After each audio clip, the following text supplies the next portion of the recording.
നമസ്തേ. എന്റെ അറിവനുസരിച്ച് ഈ ഒരു കെട്ടിടം തിരുവനന്തപുരം കോർപ്പറേഷന്റെ കെട്ടിടമാണ്. ഇതിന്റെ സോണൽ ഓഫീസും കൌൺസിലറിന്റെ ഓഫീസും പ്രവർത്തിക്കേണ്ട സ്ഥലമാണ്.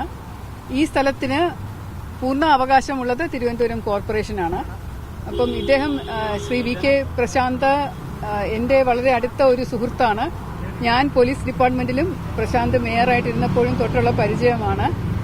എന്റെ മോന്റെ കല്യാണം ഇദ്ദേഹം മണ്ഡപത്തിൽ നിന്നാണ് നടത്തിത്തന്നത്. അത് കല്യാണം അറ്റൻഡ് ചെയ്തിട്ടുള്ള 2500 പേർക്കും അറിയാം, അവരത് കണ്ടിട്ടുള്ളതാണ്. പ്രശാന്ത് ത്രൂ ഔട്ട് കല്യാണ മണ്ഡപത്തിൽ തന്നെ ഉണ്ടായിരുന്നു. അങ്ങനെയുള്ള എന്റെ സഹോദര തുല്യനായിട്ടുള്ള ഒരു ആളാണ് ഇപ്പോഴത്തെ വട്ടിയൂർക്കാവ് MLA പ്രശാന്ത്.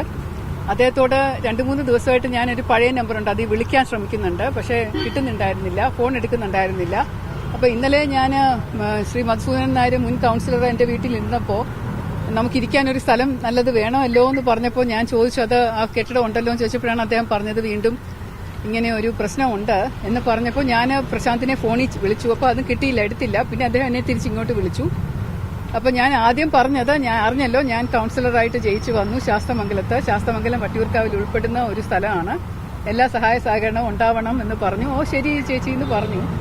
അതിനുശേഷം ഞാൻ പറഞ്ഞു, എനിക്കൊരു റിക്വസ്റ്റ് ഉണ്ട്, എനിക്കിരിക്കാൻ ഒരു സ്ഥലമില്ല, അപ്പോൾ ആ ഒരു ഓഫീസ് പ്രശാന്ത് ഒന്ന് മാറിത്തരാൻ പറ്റുമോ, അതൊന്ന് പരിഗണിക്കണേ, അതെന്റെ ഒരു റിക്വസ്റ്റ് ആണ് എന്ന് പറഞ്ഞു. അപ്പോൾ അദ്ദേഹം പറഞ്ഞു, അത് ഇപ്രാവശ്യം ബുദ്ധിമുട്ടായിരിക്കും, ഇലക്ഷൻ കഴിയുന്നത് വരെ, അത് പത്രക്കാരോട് ഞാൻ എന്ത് പറയും എന്ന് ചോദിച്ചു. അപ്പോൾ ഞാൻ പറഞ്ഞു, മേയറുടെ ഒരു സ്ഥാനം ഇരുന്നപ്പോൾ അതിനുശേഷം എടുത്ത ഒരു ഓഫീസാണെന്നാണ് ഞാൻ അറിയുന്നത്.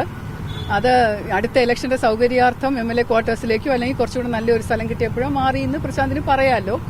ഇതെനിക്ക് കിട്ടിയാൽ എനിക്ക് 5 വർഷത്തേക്ക് കൌൺസിലർ ആയിരിക്കേണ്ടതല്ലേ, എന്റെ ഓഫീസ് വർക്ക് ചെയ്യേണ്ടതല്ലേ, എനിക്കിവിടെ ജോലി ചെയ്യേണ്ടതല്ലേ, ഒരുപാട് പേർക്ക് ഇവിടെ ഇരിക്കേണ്ട സ്ഥലം അല്ലേ. അപ്പൊ അതുകൊണ്ട് എനിക്ക് ഈ പരിമിതമായ സ്ഥലത്തിരുന്ന് ഓപ്പറേറ്റ് ചെയ്യാൻ പറ്റില്ല. അതുകൊണ്ട് എന്റെ ഒരു റിക്വസ്റ്റ് ആണ്, ദയവ് ചെയ്തൊന്ന് പരിഗണിക്കണം, പെട്ടെന്ന് വേണ്ട, പതുക്കെ മതി, പ്ലീസ് എന്റെ റിക്വസ്റ്റ് ആണ്, ഒന്ന് പരിഗണിക്കണം എന്ന് പറഞ്ഞപ്പോൾ അദ്ദേഹമാണ് ഇങ്ങോട്ട് പറഞ്ഞത്, അത് പറ്റില്ല, ഒഴിപ്പിക്കാമെങ്കിൽ ഒഴിപ്പിച്ചോ എന്ന് പറഞ്ഞു. ഞാൻ അതിനുശേഷം അങ്ങനെ പറയല്ലേ പ്രശാന്ത്, ഞാൻ ഒരു സഹോദരി ചേച്ചിയുടെ സ്ഥാനത്ത് നിന്ന് പറയുകയാണ്. മധു കേട്ടതാണ്, എന്റെ കൂടെ എന്റെ ഭർത്താവ് ഉണ്ടായിരുന്നു, വേണമെങ്കിൽ അദ്ദേഹത്തോടും ചോദിക്കാം.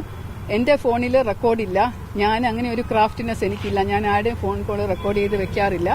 പക്ഷെ എന്റെ അറിവിൽ പ്രശാന്തിന്റെ ഫോണിൽ കോൾ റെക്കോർഡ് ഉണ്ടെന്നാണ് തോന്നുന്നത്. നിങ്ങളത് പരിശോധിച്ച് നോക്കൂ. എന്റെ യാചനാ സ്വരവും പ്രശാന്ത് ഇങ്ങോട്ട് സംസാരിച്ച സ്വരവും നിങ്ങൾക്ക് തന്നെ നേരിട്ട് കേൾക്കാം. എന്റെ അറിവിൽ ഇങ്ങനെ ഒരു കരാറുണ്ടെന്ന് എനിക്ക് തോന്നുന്നില്ല.